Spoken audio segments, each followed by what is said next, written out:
নির্বাচন দরজায় কড়া নাড়ছে।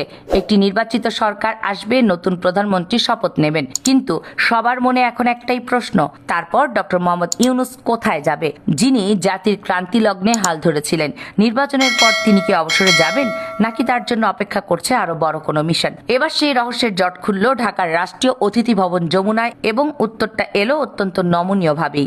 জাপানের সাবেক ও প্রয়াত প্রধানমন্ত্রী শিনজো আবের স্ত্রী ওকি আবে যখন ডক্টর ইউনূসের সাথে দেখা করতে এলেন, তখন কেবল পুরনো স্মৃতিরই স্মৃতিচারণ হলো না, বরং উন্মোচিত হলো ডক্টর মোহাম্মদ ইউনূসের পোস্ট ইলেকশন ব্লু প্রিন্ট বা তার নির্বাচন পরবর্তী মহাপরিকল্পনা। প্রধান উপদেষ্টা উপপ্রেস সচিব আবুল কালাম আজাদ মজুমদার ব্রিফিংয়ে যা বললেন তা অত্যন্ত তাৎপর্যপূর্ণ। ডক্টর মোহাম্মদ ইউনূসের স্পষ্ট জানিয়ে দিয়েছেন, ক্ষমতার চেয়ারে ছাড়লেও তিনি দেশের মানুষের পাশ থেকে সরছেন না। নির্বাচনের পর তিনি মূলত তিনটি নির্দিষ্ট এজেন্ডা বা বিষয় নিয়ে মাঠে থাকবেন। আজকের এই বিষয়ে বিশ্লেষণে আমরা দেখব সেই তিনটি কাজ যা আগামীর বাংলাদেশকে বদলে দিতে পারে। আসুন প্রথমে নজর দেই তার তালিকার 1 নম্বর কাজটিকে। এটি হলো ডিজিটাল স্বাস্থ্যসেবা বা প্রবাসী সংযোগ। কেন ডক্টর মোহাম্মদ ইউনূস এটাকেই প্রথম নম্বরে রাখলেন? একটু গভীরভাবে ভাবুন। আমাদের অর্থনীতির মূল চালিকা শক্তি হলো প্রবাসীদের রেমিটেন্স যোদ্ধারা। তারা বিদেশে হাড় ভাঙা খাটুনি খাটেন ঠিকই, কিন্তু তাদের মনের গহীনে সবসময় একটা আতঙ্ক কাজ করে, দেশে থাকা বৃদ্ধ বাবা মা, স্ত্রী, সন্তানদের চিকিৎসা ঠিকমতো হচ্ছে তো? ডক্টর মোহাম্মদ ইউনূস এই পেইন পয়েন্ট বা যন্ত্রণার জায়গাটাতেই হাত দিয়েছেন। তিনি এমন একটি ডিজিটাল স্বাস্থ্যসেবা কাঠামো গড়ে তুলতে চান যা কেবল টেলিমেডিসিনই নয়, বরং এটি হবে প্রবাসীদের সাথে তাদের পরিবারের স্বাস্থ্যের এক ডিজিটাল সেতুবন্ধন। পরিকল্পনা অনুযায়ী একজন প্রবাসী সৌদি আরব, মালয়েশিয়া বসেই অ্যাপ বা ডিজিটাল সিস্টেমের মাধ্যমে জানতে পারবেন তার মায়ের প্রেশার কত অথবা তার ওষুধ খাওয়ানোর সময় হয়েছে কিনা। প্রয়োজনে তিনি দূর থেকে ডাক্তারের পরামর্শ ও কনসালটেশন নিশ্চিত করতে পারবেন। পাশাপাশি এই উদ্যোগে গুরুত্ব দেওয়া হবে নারী এবং প্রান্তিক জনগোষ্ঠীর উপর, যাদের কাছে বড় হাসপাতালে সুযোগ পৌঁছায় না, তাদের কাছে টেকনোলজি বা প্রযুক্তির মাধ্যমে স্বাস্থ্যসেবা পৌঁছে দেওয়া হবে। নোবেল বিজয়ী এই মানুষটি আজীবন কাজ করেছেন মানুষের দারিদ্র্য বিমোচন নিয়ে, আর এখন তিনি বুঝতে পেরেছেন চিকিৎসার খরচই মানুষকে সবচেয়ে বেশি গরিব বানায়। তিনি নির্বাচনের পর তার প্রথম টার্গেট হতে যাচ্ছে স্বাস্থ্য খাতের এই ডিজিটাল বিপ্লব, কিন্তু তার ঝুলি এখানেই শেষ নয়। তালিকায় দ্বিতীয় এবং তৃতীয় কাজটি আসলে কি? চলুন সেই দ্বিতীয় এবং তৃতীয় কারণটি নিয়ে এবার আলোচনা করা যাক। স্বাস্থ্য খাতের ডিজিটাল বিপ্লবের পর ডক্টর মোহাম্মদ ইউনূস তার তালিকার দ্বিতীয় যে কাজটি রেখেছেন তা হলো তরুণদের উন্নয়ন এবং উদ্যোক্তা তৈরি। কেন এই বিষয়টি এত বেশি গুরুত্বপূর্ণ? ডক্টর মোহাম্মদ ইউনূস সবসময় একটি কথা বলেন, মানুষ চাকরি করার জন্য জন্মায়নি, মানুষ জন্ম নিয়েছে সমস্যার সমাধান এবং সৃজনশীলতার জন্য। তার বিখ্যাত 3-0 তত্ত্বের অন্যতম একটি 0 হলো শূন্য বেকারত্ব। রাষ্ট্র ক্ষমতা থেকে বিদায় নেয়ার পর তিনি তার সেই পুরনো দর্শনই ফিরে যাচ্ছেন, কিন্তু এবার হয়তো আরো বড় পরিসরে ফিরবেন। উপপ্রেস সচিব জানিয়েছেন তরুণদের নিয়ে তাদের কার্যক্রম আগের মতোই অব্যাহত থাকবে। এর মানে আসলে কি? এর মানে হলো তিনি বাংলাদেশের যুব সমাজকে চাকরি প্রার্থী থেকে চাকরিদাতা বা জব গিভার হিসেবে রূপান্তর করতে চান। আমাদের দেশে প্রতি বছর লাখ লাখ গ্রাজুয়েট বের হচ্ছে, কিন্তু তাদের সবার জন্য চাকরির বাজার আসলে কোথায়? হতাশায় নিমজ্জিত এই তরুণদেরকে নিয়ে ডক্টর মোহাম্মদ ইউনূস দেখতে চান এক সামাজিক ব্যবসার পথ। তিনি বিশ্বাস করেন প্রতিটি তরুণদের ভেতরে একজন উদ্যোক্তা সুপ্ত অবস্থায় রয়েছে, দরকার শুধু একটু সহায়তা বা পুঁজি এবং সঠিক দিক নির্দেশনা। নির্বাচন পরবর্তী সময় তিনি হয়তো তার ইউনূস সেন্টার বা অন্য গ্লোবাল প্ল্যাটফর্মের মাধ্যমে এই তরুণদের জন্য ফান্ডিং এবং মেন্টরশিপের ব্যবস্থা আরো জোরদার করবে।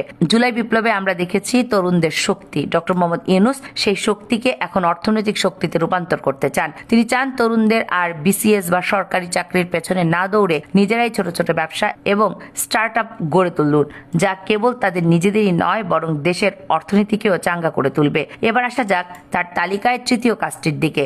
এটি হলো এসডিজি সংশ্লিষ্ট কার্যক্রম। অনেকের কাছে এই বিষয়টি তাত্ত্বিক মনে হতে পারে। এসডিজি বা সাস্টেনেবল ডেভেলপমেন্ট গোলস বিষয়টি হলো জাতিসংঘের ঠিক করা টেকসই উন্নয়ন লক্ষ্যমাত্রা, যার মধ্যে আছে দারিদ্র্য বিমোচন, জলবায়ু রক্ষা, মানসম্মত শিক্ষা এবং লিঙ্গ সমতা। ডক্টর মোহাম্মদ ইউনূস জাতিসংঘের এসডিজি অ্যাডভোকেট হিসেবে দীর্ঘদিন ধরে কাজ করছেন। ক্ষমতা ছাড়ার পর তিনি এই কাজটিকে আরো বেগবান করে ফেলবেন হয়তো। কেন?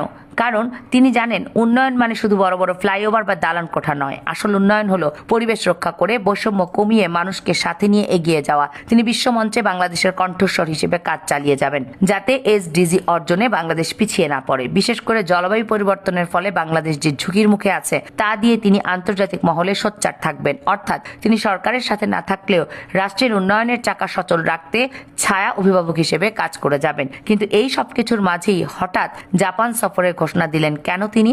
আগামী মার্চে তিনি যখন জাপানে যাবেন তখন তার এজেন্ডায় সমুদ্র গবেষণা বা ওশান রিসার্চ কেন প্রধান গুরুত্ব হিসেবে বিবেচিত হচ্ছে? সাসাকাওয়া ফাউন্ডেশনের আমন্ত্রণে এ সফর কি কেবল সৌজন্যমূলক? নির্বাচনের পর ডক্টর মোহাম্মদ ইউনূস কেবল দেশের ভেতরে যে কাজ করবেন তাই নয়, বরং তিনি বাংলাদেশের জন্য আন্তর্জাতিক অঙ্গনেও নতুন দুয়ার খোলার প্রস্তুতি নিচ্ছেন। ব্রিফিংয়ে উপপ্রেস সচিব একটি গুরুত্বপূর্ণ তথ্য দিয়েছেন। আগামী মার্চের তৃতীয় সপ্তাহে ডক্টর মোহাম্মদ ইউনূস জাপান সফরে যাচ্ছেন। সাসাকাওয়া ফাউন্ডেশনের আমন্ত্রণেই এই সফর। জানলে অবাক হবেন যে এবার আর ক্ষুদ্র ঋণ বা সামাজিক ব্যবসায় নয়, এবার আলোচনার টেবিলে থাকবে সামুদ্রিক গবেষণা এবং ওশান রিসার্চ। কেন হঠাৎ সমুদ্রে নিয়ে এত আগ্রহ? কারণ ডক্টর মোহাম্মদ ইউনূস জানেন বাংলাদেশের ভবিষ্যৎ আসলে লুকিয়ে আছে বঙ্গোপসাগরের নীল জলরাশিতে, যাকে অর্থনীতিবিদরা বলেন ব্লু ইকোনমি বা নীল অর্থনীতি। আমাদের বিশাল সমুদ্র সীমা আছে। জাপান সমুদ্র গবেষণায় বিশ্বের অন্যতম শীর্ষ দেশ। ডক্টর ইউনূস চাইছেন জাপানের প্রযুক্তি এবং সহায়তাকে কাজে লাগিয়ে বাংলাদেশের সমুদ্র সম্পদ আহরণের পথ সুগম করতে। তিনি সরকারে না থেকেও এই যে আন্তর্জাতিক সম্পর্ককে দেশের কাজে লাগাচ্ছেন, এটাই তাকে একজন সাধারণ রাজনীতিবিদ থেকে একজন রাষ্ট্রনায়ক বা স্টেটমেন্টে পরিণত করেছে।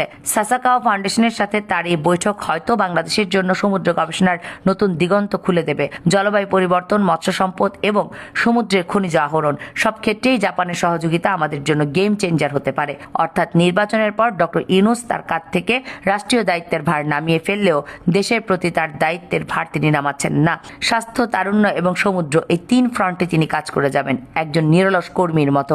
অনেকেই ভেবেছিলেন অন্তর্বর্তীকালীন সরকারের মেয়াদ শেষ হলেই তিনি হয়তো বিদেশে পাড়ি জমাবেন বা বিশ্রামে যাবেন, কিন্তু আজকের এই ঘটনা প্রমাণ করলো তিনি বিশ্রামে বিশ্বাসী নন। 85 বছর বয়সেও তার এই কর্মস্পৃহা আমাদের তরুণ প্রজন্মের জন্য এক বড় অনুপ্রেরণা। তিনি প্রমাণ করলেন ক্ষমতার চেয়ার ছাড়াও দেশের সেবা করা যায়। ডক্টর ইউনূসের এই মিশন টিম সফল হোক, এটাই আমাদের প্রত্যাশা।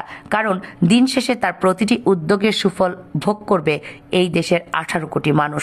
দর্শক, আপনার কি মনে হয় ক্ষমতা ছাড়ার পরেও দেশের জন্য ডক্টর মোহাম্মদ ইউনূসের যে এই নতুন পরিকল্পনা সেটি কি আসলেই বাস্তবায়ন হবে, নাকি সরকারের চাপে ভেস্তে যেতে পারে তার সুন্দর সুন্দর কর্মগুলো? কমেন্টস করে জানিয়ে দিন আপনাদের মতামত।